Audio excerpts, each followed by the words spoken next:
Hello and welcome to another episode of Mordred's Community Multiplayer. A little political recap here for you. Joined again by Archmill. Arch, how's it going? Hello, hello there. Good to be back. Yeah, we took a little bit of break and the world looks a little bit different than it used to. You can Um, say that again. uh, Great powers, Phoenix Empire, Lakefed, Burn, Eberthil, Chaos, Laurent, Eridan, Boyascarvo. A few interesting ones missing from the list, most notably Bjarnrik and the Wood Elves. Yep. Um, any other surprises jump out at you there? Um, Looking around place, no, not really. No, but this has been a tight list. Phoenix Empire and Soldiers at Lakefed are above and beyond the others, but the rest is a really tight bunch. So yeah, and well, there's a good explanation for the Wood Elves missing on that list. Jarnik, I think, missing on the list is mostly because of their lack of expansion opportunity at this point. Yeah. So let's dive into that. Last session, Wood Elves did not have a player. Um, Indeed. it seems like a number of others took that opportunity to carve out chunks. Still a relatively strong nation. Tremendous amount of 100%. dev, just barely off that great power list, but lost a chunk to Arboran, lost a chunk to the Phoenix Empire, lost a chunk of their vassal in the Serpent Spine to the Lake Federation, and then obviously a resurgence from Marhold and Adenica. Um, Yep. are the Wood So Elves done here, or no, I mean, so if the player returns, their morale, right, for the game may be a little bit shattered. That may be a thing, because many of their gains against Marhold, especially over the past few sessions, not just one, but like two, three sessions, have been mostly lost. So their morale may be a little bit down, and this was all kind of kicked off by the Phoenix Empire, which is a little bit of a shame, because apparently, according to the Phoenix Empire, they had an agreement over the land, um, Yorkat Lake, and because the Wood Elves weren't here, they were gonna take it by force, and that kind of kicked off everyone else piling in to take their dues. Um, if not, then again, Marhold would have had a very difficult time attacking into the Wood Elves because they're that strong, and they're still that strong. So if a player Wood Elf would return, that would still pose a lot of um, pressure on Adenica and Marhold because uh, I think Wood Elves versus Adenica and Marhold 1v2 would still be a relatively even fight. but obviously there's quite a few neighbors who may take an interest in the outcome of that fight. Specifically, we've got Bjarnrik, Arboran, Adenica, Small Country in yet another war. Hmm. Seemingly an endless number of wars between these two parties. Um, Arboran running low on manpower. Bjarnrik still has a little bit, but not super healthy. Small Country doing okay. Adenica starting to run a little bit low. Uh, what's going to be the outcome of this ongoing fight between uh, these long-term rivals? Um, it's um, difficult to say. From what I can say is that the small country player really doesn't like prolonged wars, and has been asking to get out of this war. Me personally, am fully convinced we Adenica and Small Country can kick Bjarnik and Arbrand's ass here. Um, and I intend to do so. So I would like total victory. But you're not wrong. They still both have. Well, Bjarnik still has a lot in the tank, um, but kind of so does Adenica, and that's for a large part because of all of the subsidies from the outside world. Um, there's been a massive investment into Adenica to keep Adenica competitive. Uh, but yeah, they Arbran really wants more control over the Dame's Head, which is understandable, and Bjarne really wants more control over the outside. So Adenica is mostly collateral in this. They just both want to chomp up Small Country Yeah, more than anything. obviously, Arbran no longer the uh, military power in this region. They've lost quite a few of their centers of trade in the Dame's Head, economically hurting significantly. So, um, don't have a ton in the tank for them, which is unusual considering or compared to where they were previously.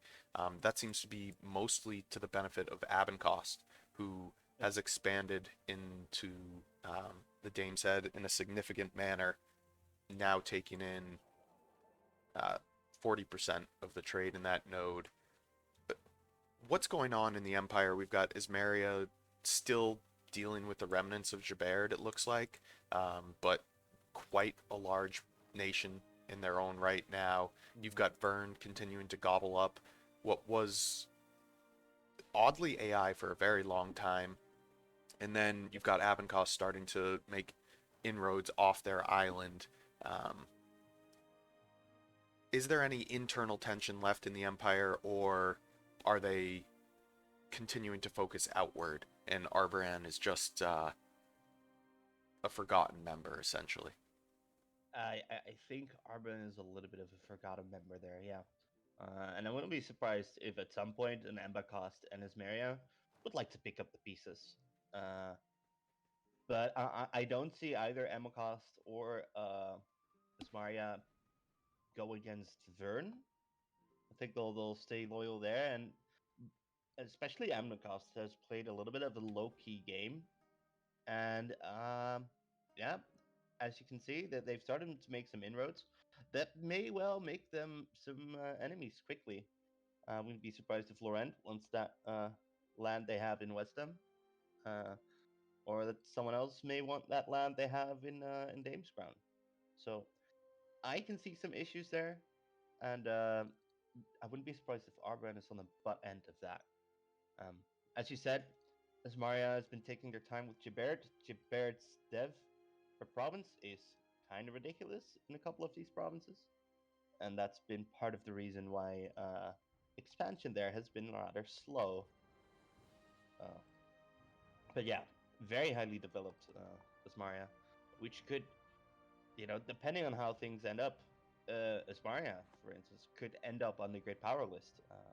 They're a couple hundred off, I think, but a couple hundred could be easily gained or lost. Yeah, that's an interesting point. We have seen switching over to the new world now.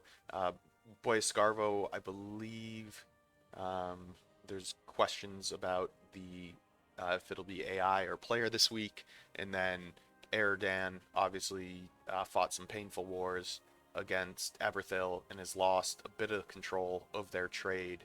Um, so it'll be interesting to see moving forward what becomes of um, these two current great powers. And then Mhm. obviously in the south, you have the Greeks. It seems like they have found an amicable relation with Aberthil and Vern and are choosing to play in the old world rather than challenge for growth in any of these areas. Eh, Anything to note from the New Worlders? Um, Against actually our expectations, the Boy Surfer player was also not there last week. Um, so that would be a little bit of an issue.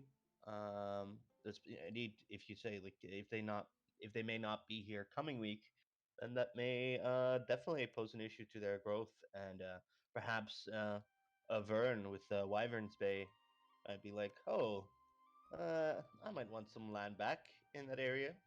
Um, so that could shift the balance there. Aerodad, I wouldn't be surprised if they are angling for revenge against Eberthil. And Chaos is a little bit of a wild card. I think they wouldn't mind expending more in the area, but they have been very preoccupied um, with helping out Adenica and Marhold against the Wood Elves, just to have something to do. Uh, so if they can do more things to help their own cause, I think they will jump on it. So if there's ever going to be a a challenge to the, let's just call it the Vern Eberthili hegemony that they've established, at least in the New World, then I wouldn't be surprised if a Chaos would jump on that opportunity. And then shifting now, the Lake Fed in the Phoenix Empire fought a very large war 2 sessions, or was it 2 sessions ago now? It's 2 sessions ago now. Yeah. Yeah, nothing between them last session really transpired.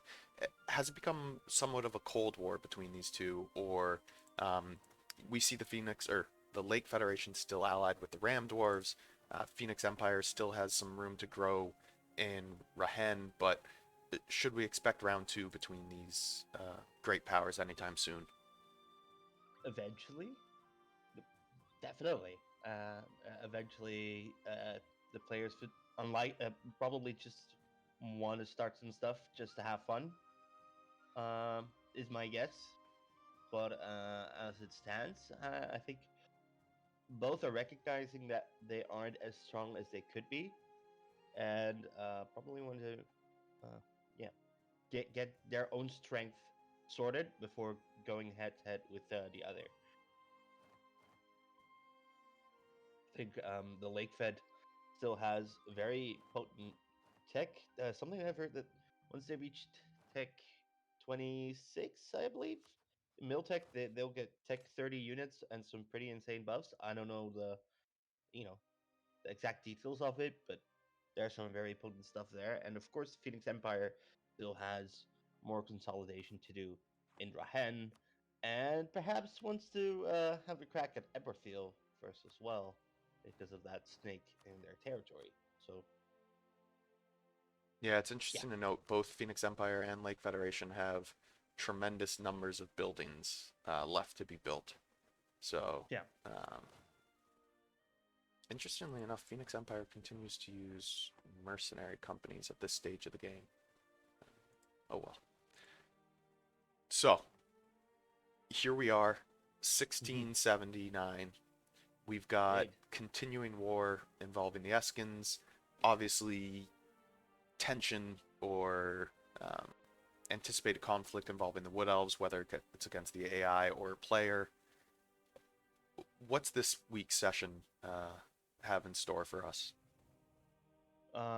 Well, we may see still a prolonged battle between Spell Country and Adenica on the one hand, well, and their supporters, like a Marhold and Gales, versus Arbrand and Bjarnrik. Um, it could be over pretty quickly, but depending on how the players feel, this could still take a long time. Um, Also because Laurent was an AI for most of the session last week. Um, they've done a reset on their alliances. So that could also be a wild card. Who are they gonna ally with? Is it gonna be Vern again, Small Country again, or are there gonna be others? And is there gonna be a shift of diplomacy there? Um, and then also a big thing is, are we gonna see Wood Elf Player return? Uh, if so, they undoubtedly would want to strike back at a Marhold and Adenica, especially if Adenica is still involved in a war against Bjornrik and Arbrand. Um, but if not, then undoubtedly people will try to seize that opportunity and kick out yet another AI. So yeah, that's some of the things that I definitely see happen. Eventually, we may see some tension between Adenica and Marhold, but I think again that depends on if there's going to be a Wood Elf layer. I'm also curious. I don't know what to expect, but I'm curious as to what the Ram Steel Dwarves are going to do. Uh, Yeah, let's touch they, on the dwarves. We've got cannon dwarves obviously starting to become quite the power in their own right, mm-hmm, yeah, but their expansion within the Serpent Spine is now very limited due to Verkil Gulin being a Phoenix Empire vassal. And then the Ramsteel Dwarves, allied with Bjarnrik, Adenica, and the Lake Federation, which means they have zero expansion options open to them. Um, Mm-hmm. what are our Uh, dwarven friends going to do this coming week? the Ramsteel Dwarves could go against the Spider Edge, which is a march of the Wood Elves, so they could do that. But there's maybe 5 or 6 provinces they can grab. Yep, that's it. And then at some point, they probably would want Marhold Tunnel to be done, and then go against Marhold maybe, or just sit there. But yeah, eventually they're gonna have to pick a friend, so to say, and stick with them. Uh, because as it stands, they're just gonna sit there, look pretty, and do little else. Orla's or sorry, Optokansat has been playing nice with the Phoenix Empire. I think the player who's currently occupying Optokansat was previously Magarma, the ogres, and they may still hold a little bit of a grudge against the Lake Fed. Maybe they can convince uh, the Phoenix Empire, who's a magocracy, interestingly, uh, to uh, to get land from Verkogulan, but then that's something that remains to be seen. But they've been playing really nice with Phoenix Empire in the hopes of securing probably more expansion for them in the future. Yeah, we could see if Phoenix Empire releases Verkil Gulin, the Hmm. Cannon Dwarves make a hard push through the roads into Spider Wretch and then reopen another front against the Lake Federation. That's exactly what I'm thinking. Yeah. Yeah, that could be an interesting option there. Pivoting back to the Empire, we've got Vern in a relatively dominant position right now, but from an economic perspective, they're relying almost entirely upon the subsidies of Abencost and Eberthil. Um, Hmm. their force limit is tremendous, approaching 2,000. Their manpower pool is also, I believe, the largest. Um, is there an outcome that sees Vern's grip on the Empire weakened, or have they cemented themselves in through symbiotic relationships with the Eberthil and Hmm. Abencost and through uh, domination of the New World in a relatively unassailable spot? Unassailable, never. Um, their relation with Eberthiel is pretty solid, and there's good reason for that. Eberthiel has no reason to go against Fern. That is a purely symbiotic relation, uh, so it makes full sense to keep that going. But Vern has been making a lot of enemies everywhere, and that may prove to be a problem, especially for an Amon cost who has played a very low key game. Uh, and they could get caught up uh, with if Vern, who has many enemies, um, gets attacked, and that's the thing with just being human. Let's say they get attacked from multiple angles. There's no way that you can have focus on all these potential fronts across the map. Um, so that would be a way of breaking it. But will, let's say, Ismaria go against Vern? I don't see it happening. So there may be some safety for them there. Um, but again, Vern and Eberthiel have many enemies. If the Phoenix Empire would attack Eberthiel, and then other players, let's say in the New World or uh, in Canor itself, would seize on that opportunity, suddenly the attention span of both Eberthiel and Vern is going to be spread very thin. They're going to have to abandon certain fronts. It's just lost to focus on some others, or potentially lose on all sides.